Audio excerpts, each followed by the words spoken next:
안녕하세요. 반갑습니다. 괴물 단독자입니다. 자, 이번 시간 이제 해능, 이 선종의 이제 뭐 6대 조사, 6대 조사 맞나? 예, 6대 조사 맞을 겁니다. 이 6대 조사인 해능에 대해서 말씀드리기로 이제 했죠. 지난 시간에 이제 뭐 달마 얘기하면서 아직 인도의 잔재가 남아 있었다. 하지만 이제 7세기 후반에 오면서 이제 해능이 이제 이어받으면서 어떻게 됐다? 중국 사상을 여기에다가 이제 첨가했다라고 했죠. 중국 사상.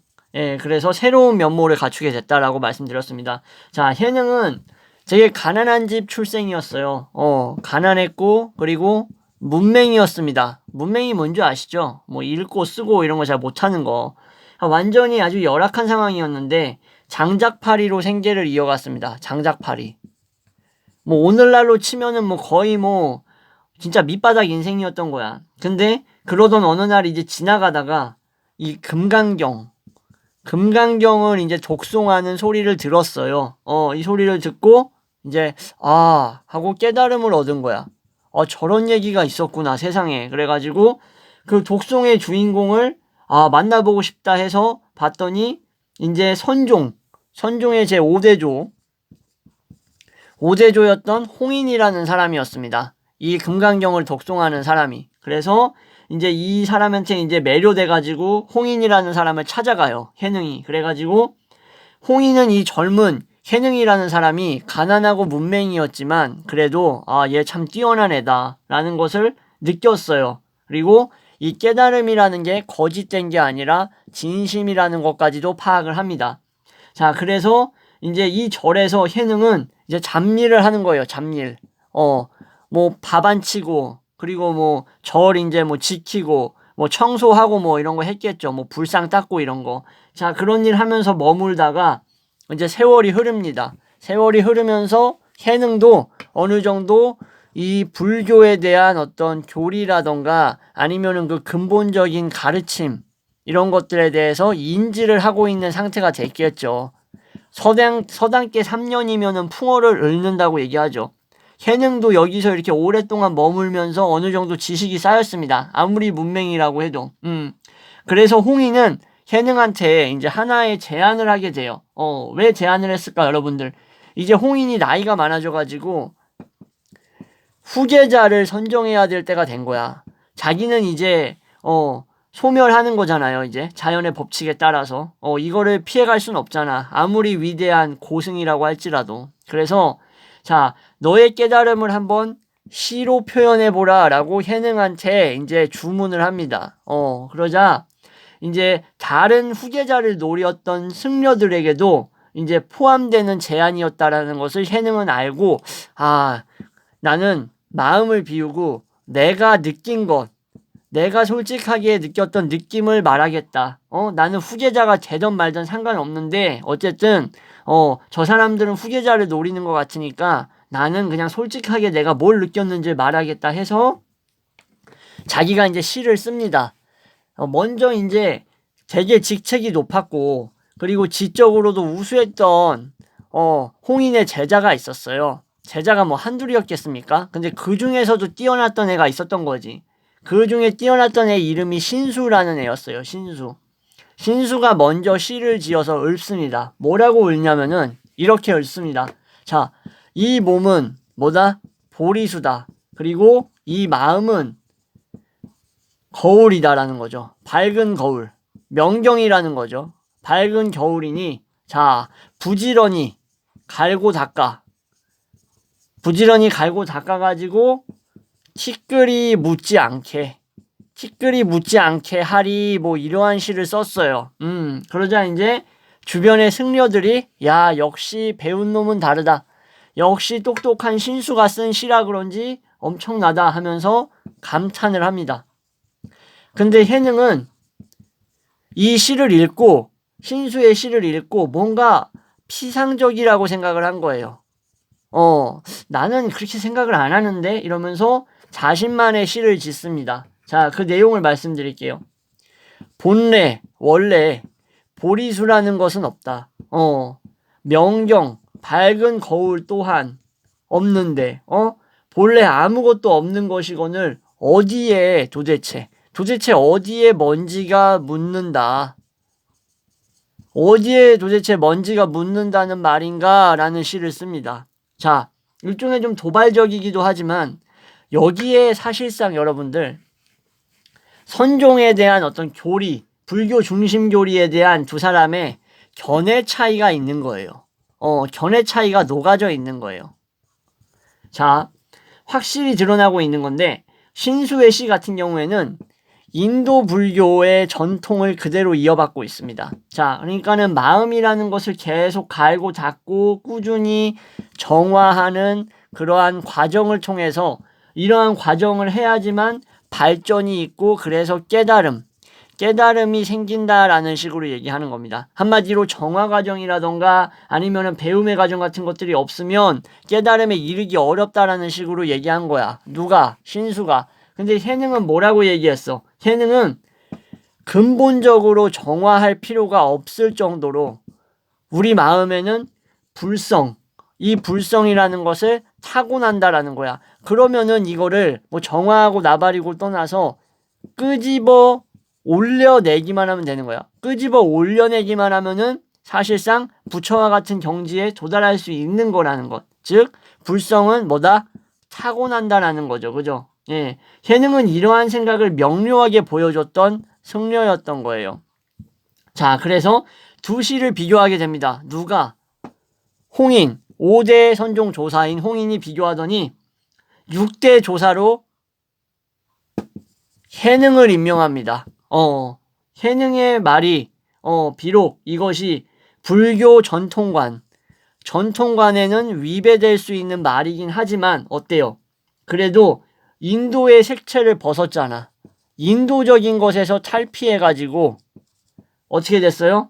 진정한 중국 불교, 진정한 중국의 불교가 세워지는 데 있어서 그 확립의 계기를 마련해 준 거기 때문에 해능이 6대 조사로 올라섭니다. 자, 중국 불교는 그래서 선종의 맥을 형성했던 어떤 도교와, 그죠? 이런 뭐 해학적이고 유머적인 것에서 나타난 것처럼 책을 통한 배움이라는 것을 사실 별로 중시하지 않았어요. 이게 바로 또 이제 선종이 가지고 있었던 중요한 부분이죠. 그래서 뭐라고 얘기했죠? 지난 영상에서. 교회별전 얘기했죠. 그리고 불립문자 얘기하지 않았습니까? 그죠? 자, 그래서 해능은 선을 수행하는 두 가지 방법을 확립합니다.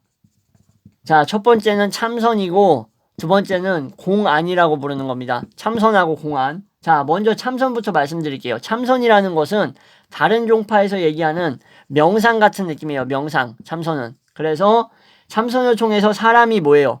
아까 말씀드렸던 내면에 내면에 불성이 있다 그랬죠. 불성. 내면의 부처의 생명이 무엇인가를 이해하는 거예요. 내 안에 부처의 생명이 있다는데 이게 뭐지?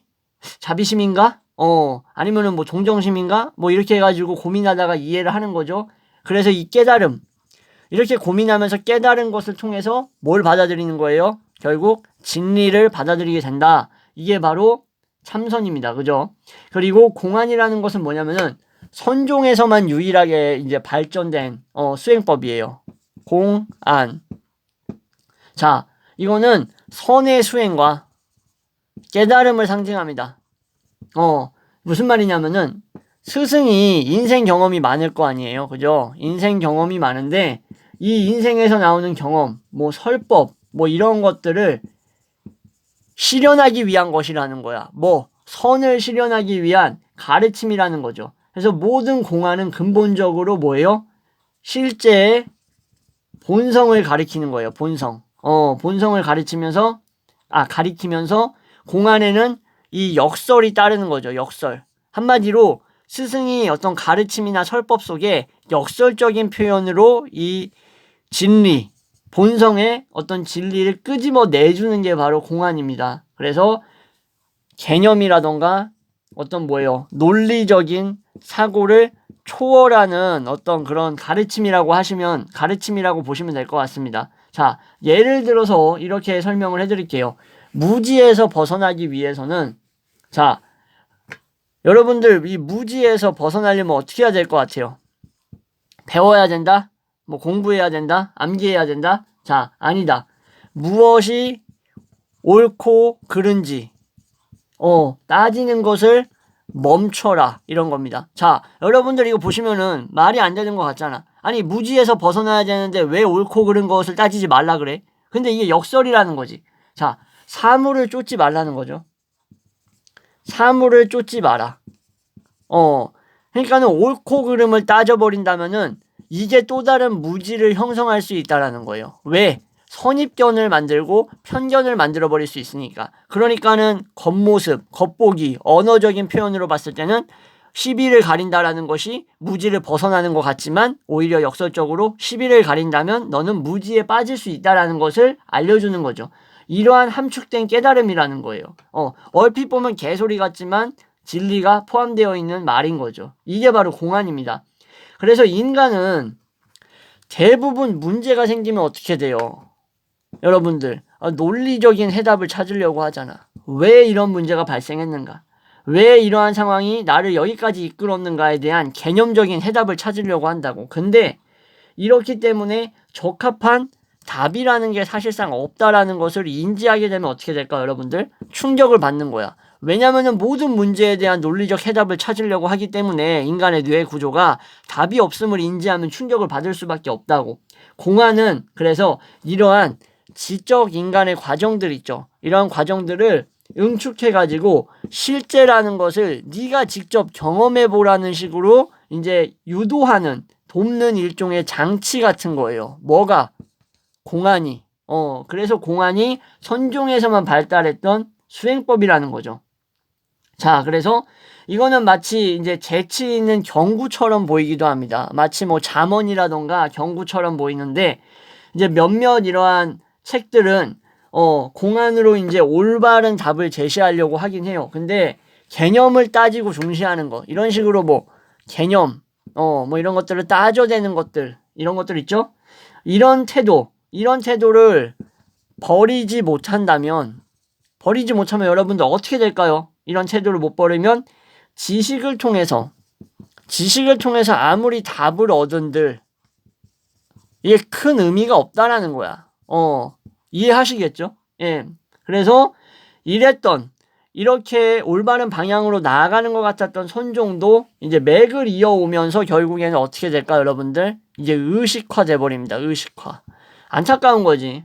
의식화 되면서 수행을 하는 데 있어서 디테일 이러한 세부 사항들을 일일이 규정하기 시작해요. 자, 이거 규정하지 말라는 식으로 취지가 시작이 됐었는데 이제 의식화되면서 시간이 흐르면서 선종도 이렇게 수행에 대한 것들을 규정하기 시작하는 거야. 개념화하는 거지. 개념화하지 말라 그랬는데 그래서 결국에는 10세기경에 900년도경에 중국에서 불교는 힘을 잃습니다. 중국 불교가 이제 쇠퇴해버리는 거지. 안타깝죠, 그죠? 그래서 승려들은 이제 뭐 직업적인 역할을 하는 거야. 갑자기 뭐 혼례라던가 혼례뿐만 아니라 뭐 장례 이런 것들도 이제 막 집행을 하는 거야. 막 장의사처럼. 그리고 막 귀신을 쫓는 등 뭐 귀신 쫓는 뭐 이러한 행동들까지 하는 거야. 무당이 할 법한 행동들. 이러면서 이제 변질되기 시작하는 거지. 그래서 선종의 정신이 일본으로 이제 전해지게 됩니다.